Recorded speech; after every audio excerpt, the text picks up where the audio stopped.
Estamos de volta agora ao terceiro bloco da nossa aula 3 do nosso curso de questões comentadas de Direito Previdenciário. Então você que está se preparando para o concurso do INSS, nós temos aí um curso que ele é formado, conforme eu disse para vocês anteriormente, formado por 380 questões, divididas em 15 aulas. Cada aula nós resolvemos 25 questões, exceto a última, que é a 15ª aula, que são 30.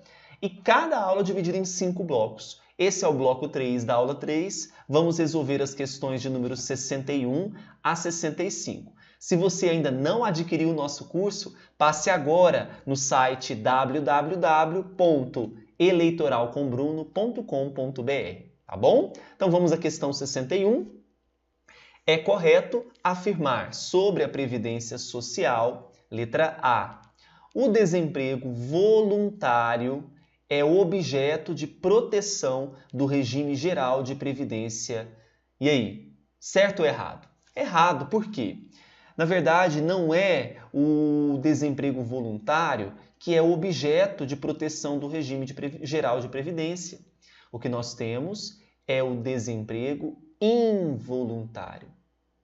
É aquele desemprego em que o empregado não quis sair, ele foi demitido, não é? Então, a previsão é o artigo 201, inciso 3 da Constituição, prevendo, então, a cobertura para o desemprego involuntário. B. A gratificação natalina dos aposentados e dos pensionistas terá por base o valor dos proventos dos meses de julho e de dezembro de cada ano. Só dezembro. Tá? A base é o valor dos proventos do mês de dezembro de cada ano. Então, coloque como incorreta, corte aqui meses de julho e o artigo de referência para você depois fazer uma leitura mais atenta é o 201, parágrafo 6º. C. É vedada a filiação ao regime geral de previdência social na qualidade de segurado facultativo de pessoa participante de regime próprio de previdência. Regime próprio e regime geral não se... É como água e óleo, não se misturam, o que é diferente para o caso do regime complementar, por exemplo. Então, está correta a letra C? Claro. Aqui é o 201, artigo 201, parágrafo 5º, tá bom? D. Cada ente federado deverá dispor sobre a adoção de requisitos e critérios diferenciados para a concessão de aposentadoria aos beneficiários do regime geral de previdência social. Não, o que nós temos é uma vedação a critérios diferenciados. O artigo 201, parágrafo 1º, ele diz assim, galera, é vedada a adoção de requisitos e critérios diferenciados para a concessão de aposentadoria aos beneficiários. Então, está falsa a letra D, observando, então, essa leitura que eu fiz parcial do 201, parágrafo 1º. Letra E. Lei complementar disciplinará o aporte de recursos e a entidade de previdência privada pela União, pelos Estados, Distrito Federal e municípios, suas autarquias, fundações, empresas públicas, sociedades de economia mista e outras entidades públicas. Sobre a letra E, o artigo 202, parágrafo 6º, dispõe que a lei complementar estabelecerá requisitos para a designação dos membros... Perdão, não é o parágrafo 6º não, desculpe. É o parágrafo 3º.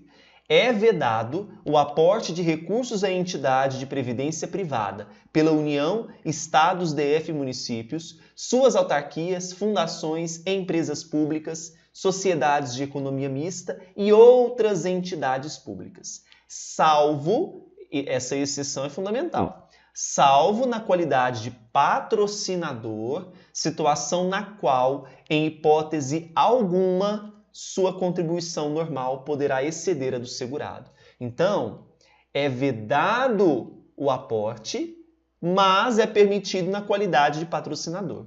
Então, está incorreta a letra E, artigo 202, parágrafo 3º da Constituição. O gabarito, então, da questão 61 tornou-se a letra C.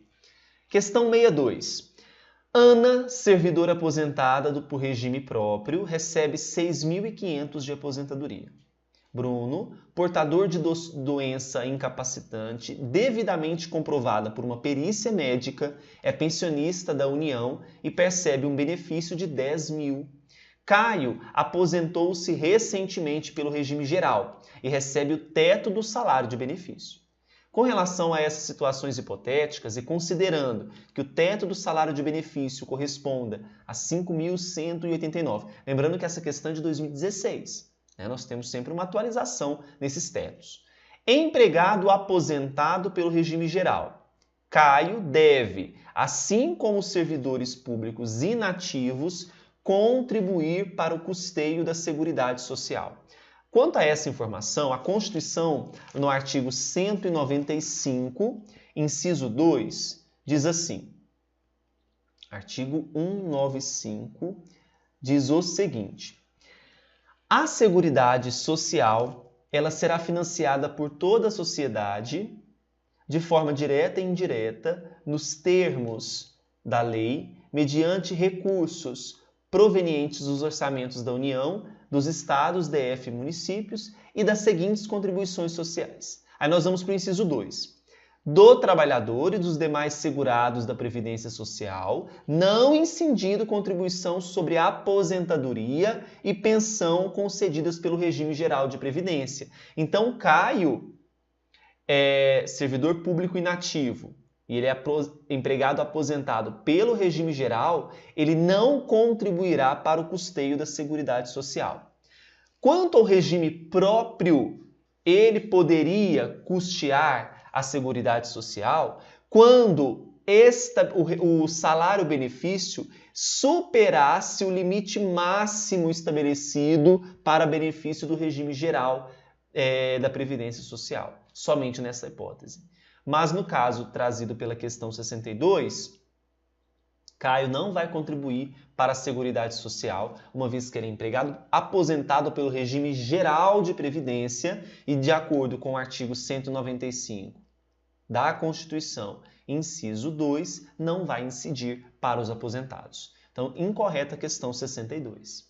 63. De acordo com o disposto na Lei 8.213 de 91, assinale a alternativa correta sobre as prestações em geral, previstas no regime geral de previdência. Letra A. O segurado contribuinte individual que trabalhe por conta própria, sem relação de trabalho com empresa ou equiparado, fará jus à aposentadoria por tempo de contribuição. Não é direito dele, ele não faz jus, uma vez que ele é segurado contribuinte individual, trabalhando por conta própria, sem relação de trabalho. Artigo 18, parágrafo 3º. B. Não é considerada agravação ou complicação de acidente do trabalho a lesão que, resultante de um acidente de outra origem, veja, de outra origem, se associe ou se superponha às consequências do anterior. Isso está previsto, realmente não vai ser considerada agravação, muito menos complicação de acidente de trabalho, essa relação. Artigo 21, parágrafo 2º, está correta então a letra B.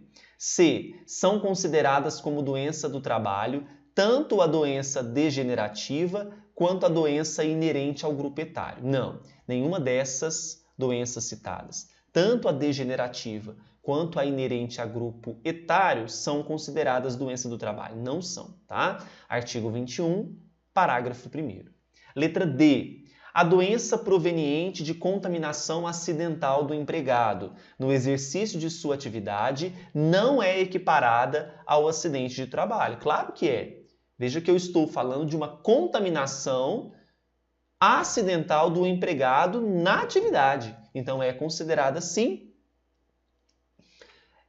equipara-se, segundo o artigo 21, inciso 3.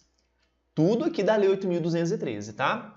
E as seguintes prestações estão compreendidas no rol de benefícios e serviços do regime geral de previdência social: aposentadoria por tempo de serviço, salário família, pecúlios, abono de permanência por tempo de serviço e serviço social. Olha, tanto pecúlios quanto abono de permanência, eles não são considerados mais, porque eles foram extintos. Então, nós vamos deixar incorreta a letra E, porque ela fere o artigo 18, inciso 1 da Lei 8.213. Desta maneira, meus amigos, o gabarito para a questão 63, então, ficou a letra B. Tá? 64. Essa foi muito fácil. O regime geral de previdência constitui um gênero, do qual são espécies a previdência dos servidores públicos, a dos trabalhadores empregados da iniciativa privada e a dos trabalhadores autônomos. Não. Quando eu falo regimes de previdência, é gênero. Espécie, regime geral, regime próprio, regime complementar. Então, o regime geral não é um gênero, ela é uma espécie. Olha só que questão que caiu para analista do Seguro Social. Então, está incorreta a questão 64, tá bom? 65. De acordo com a Constituição Federal, o regime geral de previdência é, letra A, organizado para garantir a proteção à maternidade, compreendida esta apenas como a exercida pela mãe gestante? Não, especialmente exercida pela mãe gestante, mas não necessariamente, tá? B. Garantidor do reajustamento dos benefícios previdenciários apenas para preservar-lhes o valor nominal. Não. Preservar o valor real. C. De filiação obrigatória, mas sem caráter contributivo? Não, tem caráter contributivo. D. Organizado para atender, entre outros, a cobertura de eventos como doenças, invalidez e morte, mas não o desemprego involuntário. O desemprego involuntário, já resolvemos uma questão sobre isso, ele é coberto, sim, pelo regime geral. E letra E, garantidor de pelo menos um salário mínimo quando do pagamento de benefícios substitutivos, do salário de contribuição ou de rendimento do trabalho. Muito bem. Aqui é o artigo 201, parágrafo 2º da nossa Constituição Federal. O gabarito é a letra I. Assim a gente fecha esse terceiro bloco. Esse terceiro bloco está disponível aqui no canal do YouTube, não é? Mas para você adquirir o curso completo e a resolução de todas as questões, até então já disponíveis, já estamos na aula 3, tem que acessar o site Eleitoral com Bruno e adquirir o curso. Um grande abraço, bons estudos e até o próximo bloco, que é o bloco 4. Tchau, tchau.